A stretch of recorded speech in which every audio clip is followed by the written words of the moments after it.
পাবিয়াছড়া বিধানসভার অন্তর্গত কুমারঘাট ব্লক আম্বেদকর নগর পঞ্চায়েত এবং আরো বিভিন্ন এলাকায় ত্রিস্তর পঞ্চায়েত নির্বাচনকে সামনে রেখে ব্যাপকভাবে প্রচার কর্মসূচি চালিয়ে যাচ্ছেন প্রাক্তন মন্ত্রী তথা বর্তমান বিধায়ক ভগবান দাস।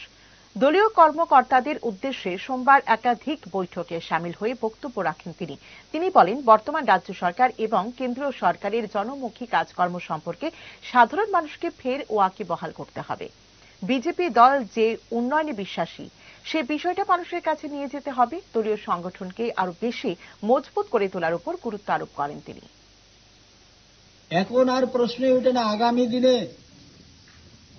ত্রিপুরা রাজ্যে কংগ্রেস সিপিএম জোট আর একটা আসন পাইব এই আশাটাও তারা ছেড়ে দিতে লাগবে। একটা এমএলএ যদি দিতে পারত না, একজন এমএলএ 60টা সিটের মধ্যে একটা সিটও আর জিতত না আগামী দিনে।